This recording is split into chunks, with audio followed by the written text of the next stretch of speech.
Hi everybody, I'm Rivki from Lev Haolam, and I'm so honored to bring you with me today to meet one of my heroes, Natan Sharansky. Natan was a prisoner of Zion in the Soviet Union. He was imprisoned in a gulag, and after 9 hard years, he was able to realize his dream of making exodus out of the Soviet Union to the land of Israel, where he now lives as a free Jewish man. Come, let's go. So the first thing actually we wanted to do, Natan, was to have you have the experience that our community has and to open a package. So I'm going to let you go ahead. Yeah.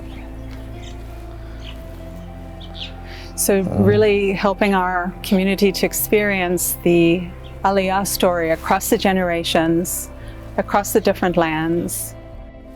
You know, I participated in Shlomo in Operation Solomon. Really? I flew on one of the airplanes because as the one who just came from the former Soviet Union, it was very important for me to participate. It was very powerful, yeah. We are both returning exiles, yeah? Yeah. So here we have from the Middle East, and then on the other side.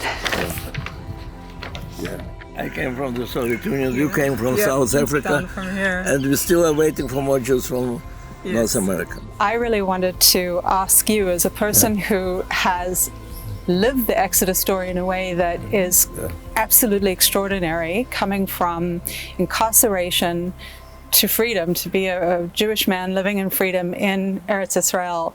Can you share with me what the Exodus story means to you? Yeah, of course. I have to say that my liberation started not when I left the prison. It started just before I entered the prison. I'll explain. I was typical assimilated Soviet Jew, grew without, well, it was deliberate policy of the Soviet Union, but I'm second generation, grew without any knowledge about the language, about the tradition, about holidays. The words like Hanukkah or Pesach had no meaning in our life. There was no bar mitzvah, no brit milah, nothing Jewish. And so you live without identity and without freedom. You know that it's all lies, that all this ideology is lies. But you are not fighting it because there are no values except the value of survival. And when it changed, after 1967, the Six-Day War, which was a huge humiliation for Soviet Union, who did its best that so-called progressive Arab countries will defeat the agent of imperialism, Israel, that's official language. And instead there is a huge humiliation to Soviet Union. And suddenly you see that people around you, those who love you and those who hate you, they all turn to you and say, how you Jews did it. And you understand, so for these people, for all these people, what happens to Israel, it's also what happens with you. And you want to understand this connection. That's how we start really in the underground to read from the books which were brought, by the way, by the foreign tourists, Jewish foreign tourists from abroad. We started reading about ourselves. Suddenly you discover that there is such a great history, which can be yours if you decide. And there is this family of Jewish people. They're coming from different places, from New York, from Miami, from Johannesburg, from Paris. But they all say, oh, your father is from Odessa, and my parents or my relatives are from Odessa. We are family, we want to help. And you find out that there is the state of Israel, which is ready to send airplanes to the end of the world, but to help. So you discover your identity. And that's what gives you a lot of strength. And suddenly you don't want to be part of the Soviet history. You want to be part of this unbelievable Jewish history, and part of this family, and part of this country.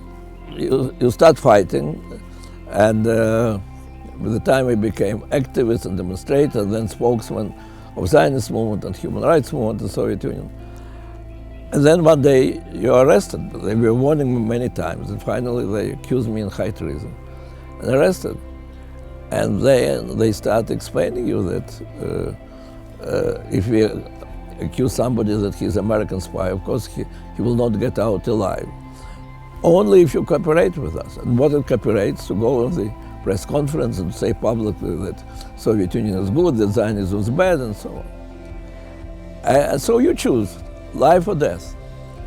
And you have to choose, and you have to explain to yourself why you're choosing what they call death.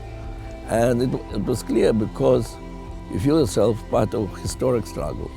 And that this struggle which gives you meaning in this life and your identity. And in fact, what they propose is to go back to this slavery of loyal Soviet citizens.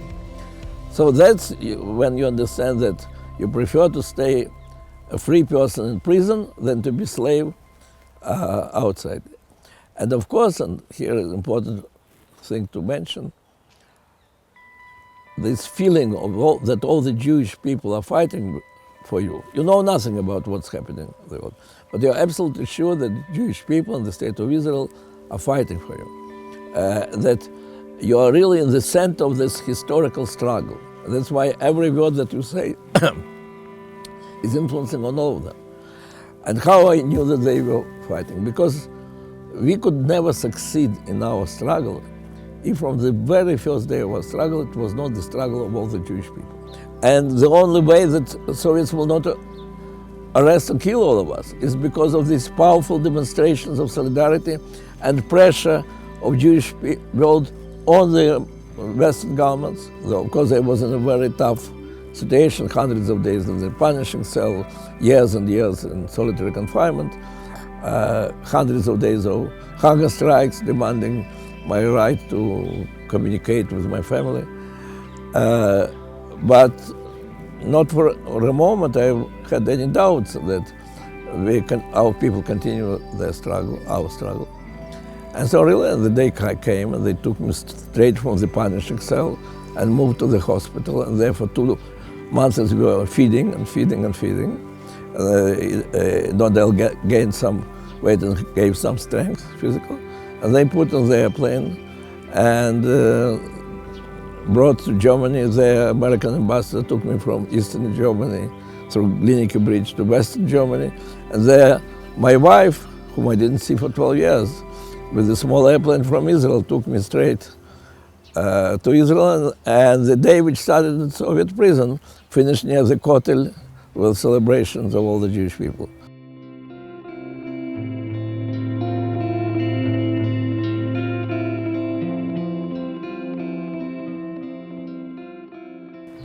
When I think about, Exodus, always I think about the Seder, which is the Passover meal that we celebrate with friends and family, and we retell the story of the biblical Exodus out of Egypt. And the final thing that we say is Leshana Haba'ah Be'Yerushalayim Habunya, which is to next year in Jerusalem, the rebuilt whole Jerusalem. So as a person who has said this phrase with your family in incarceration and here now as a free Jewish man in Eretz Israel, what does it mean to you today compared to what it meant then? When I came here, the feeling was that you go straight from hell to paradise. And now I'm 38 years here. And when you are in the skies, you can only go down. So it's 38 years that I'm going closer and closer to the land. But this feeling that you are living in paradise with all the challenges. But yeah, that's a really place where we can live as free people in our own land. And I and my daughters and my grandchildren are very happy to enjoy this life of freedom in our Eretz Israel.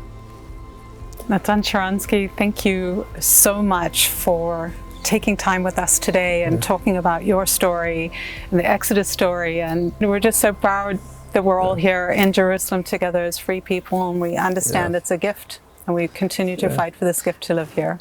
Thank you. We continue to fight, and thank you for your work to make the other Jews all over the world to feel the power of Exodus. Thank you so much.